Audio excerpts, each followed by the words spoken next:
What's up, guys? It's the Lowdown. It's all brought to you by Pickdawgz.com. Jeremy Conn here with you. Please click the like and subscribe button. That'll help us out. And you click the notification button to let you know anytime one of these is posted.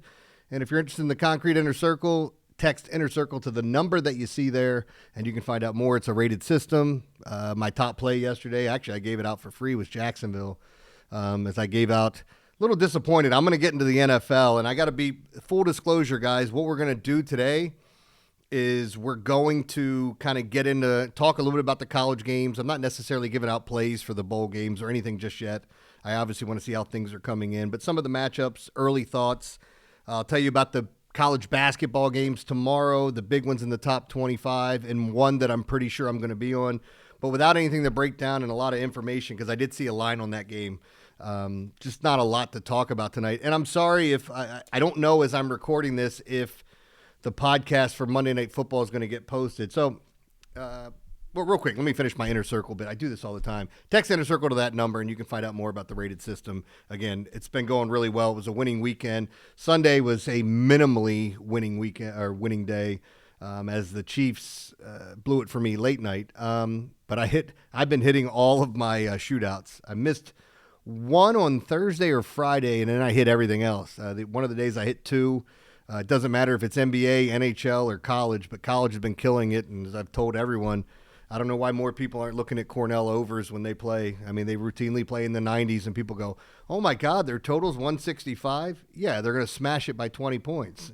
So, again, hammered that as well. Now, getting to what happened and if the pod doesn't get posted, I mean, it's all my fault. So you guys can see I keep flipping my glasses. So the way it's set up at my house when I record, I have to put the video that I record into a folder that gets transferred and it gets edited. So on my screen, the same thing pops up. So I was screwing up early by just dropping it in the box. It was loading and then walking away thinking it would load and then just go into the into our shared drive that we have, our shared Google Drive. And so I was leaving and it wouldn't load. And then my computer would kind of shut down and it would be like, oh, it still has 2 minutes left. And unless I saw the email, I didn't go in and fix it. So yesterday was one of those crazy days. I had an unbelievable busy Saturday, a lot of like radio stuff with the Steelers in town, and just had a crazy day. I loaded it. I waited for the icon to hit. The icon shows up. I don't have my glasses on because anytime it's loaded, I see this little icon at the bottom of my screen. Well, that icon popped up, and there was a small word after it that I didn't see. It said failed. So, I mean, it failed to load. So this is all on me, and my apologies, guys. I was on the under in the Chargers game. I think we talked about that a little bit, some of the prop plays I was on. But obviously, if it gets posted some point on Monday, I will write down the results of the algorithm. Even though I read through them, you're still not even – if you get to hear it late, maybe it helps. But that's my fault. But again, today's one of those days where there's just not a ton to talk about. What I was on yesterday, I talked about the Cornell over, hit that. Jacksonville was my top play. Green Bay was my second favorite play. And then I get the Falcons that was a terrible pick as they didn't show up, especially in the second half. I mean, that thing just got out of hand. I had the Titans, that hit. I had, where else did we go? Yeah, as I said, the Chiefs kind of screwed the pooch for me. The Ravens, I lost the Bills by 0.5 point. And I'm sitting there going, just take the over. You know it. Like, there was a thing that was said this weekend, and if you missed it, maybe I brought it up on the show. I'm trying to remember when I heard it. I go on so many different shows and record so many podcasts and things. Like, I think my head's spinning sometimes. But the long and short of it is Tom Brady was talking about how much he loved to play in the snow. And he said the one thing about playing in the snow is that when the defenders, especially the pass rushers, are trying to get upfield, they're a little slower in that aspect as they're planting their feet, so he can see the pass rush better, and it allows him to lock in downfield. And as soon as somebody gets open, I mean, we've seen Tom Brady do this before. I'm just mad that I didn't just roll with the over as much as I liked it. Had Josh Allen as my DFS quarter. I should have had one of the most amazing days in daily fantasy. After the 1 o'clock games finished, I was winning like 10 grand. I was in third place in a gigantic tournament. Now, I didn't expect to finish in third. The only thing I had at the 4 o'clock games was Michael Wilson. He caught 2 touchdowns. I had like 140 yards, but he was 75% owned. Because as soon as Marvin Harrison was rolled out, everybody's like, oh, Jacoby Brissett, when Marvin Harrison's not there, he throws the ball to Wilson at least 15 times a game. and he did it again this time. But the thing that killed me, and I don't know how much people know this if you watch all the games, I played Dawson Knox and I played Brenton Strange. That was kind of my sleeper play. Neither one of those guys highly owned. In fact, Dawson Knox was like 0.3% owned in this tournament, which means I was probably the only one that had him. Or maybe there were a couple other ones. But he called a touchdown and got called back. And that sucked. And Brenton Strange, we probably hit that prop bet. It would have been close. He caught a touchdown that got called back. Those two things happened. And I'm sitting here talking about a huge day. Now, I had a winning day, don't get me wrong.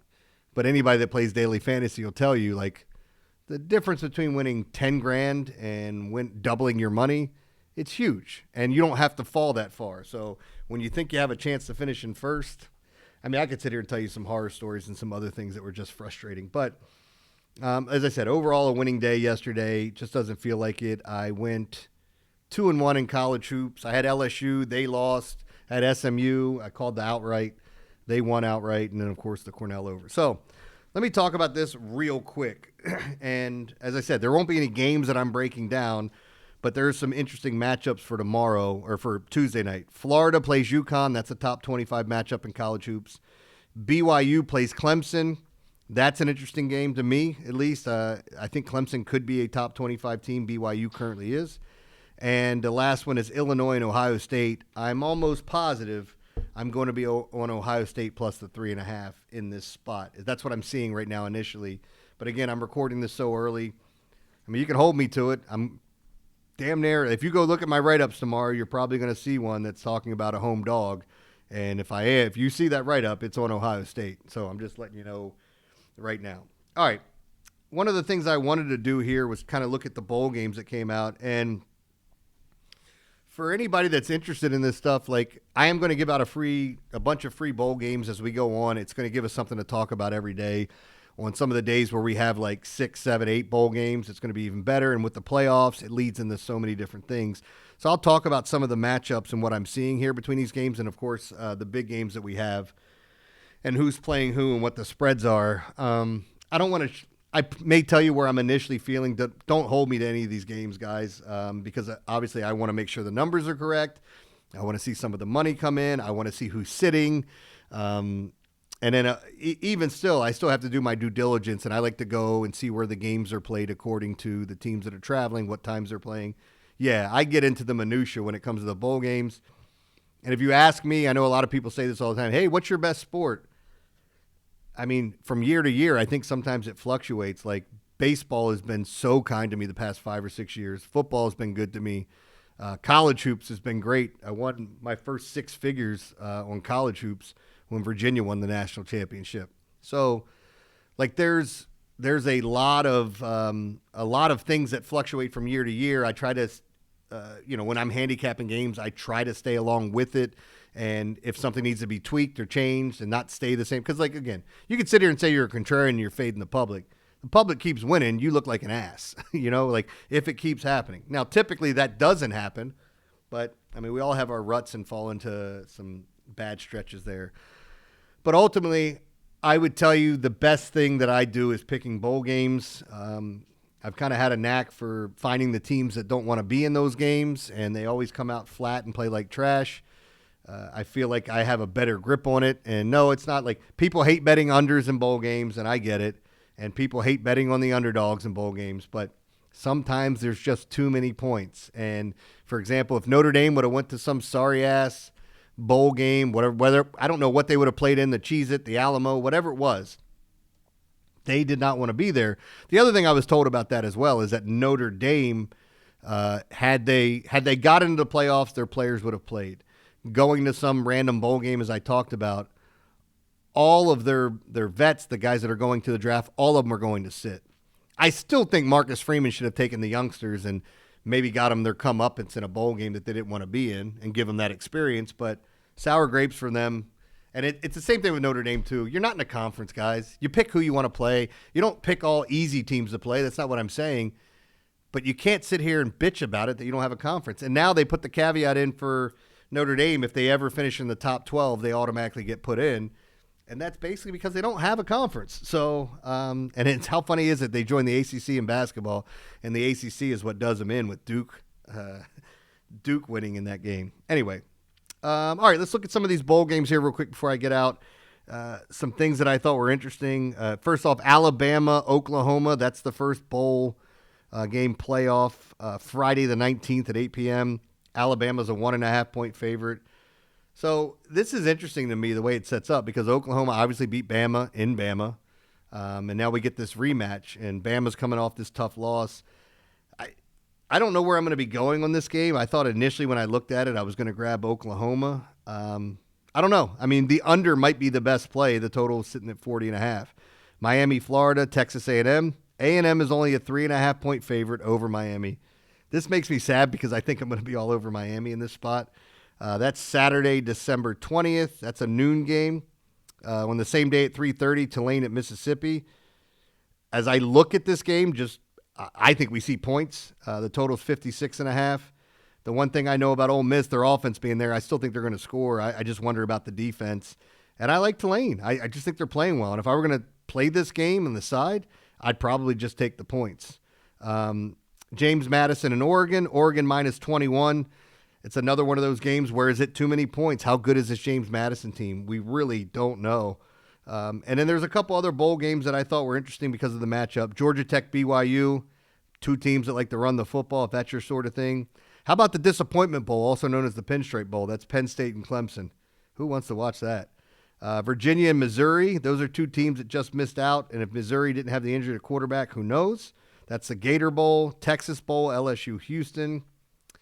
I think USC and TCU is interesting, where we could see, McAllister might catch 15 passes in that game. Iowa and Vandy.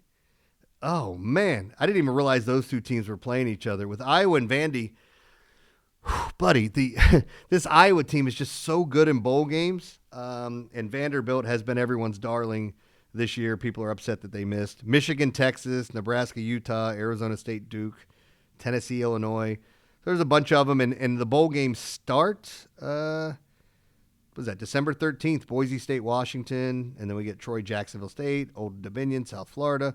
I'm going to have plays on all of these games, guys. So anyway, that's just what I wanted to get into, and as I said, if the other podcast gets posted, I will post the results of the algorithm. I did read them off in the video, so if you do get it late, you might be able to find something you're looking for, but I always try to benefit, and again, that's all my fault. So my apologies, guys.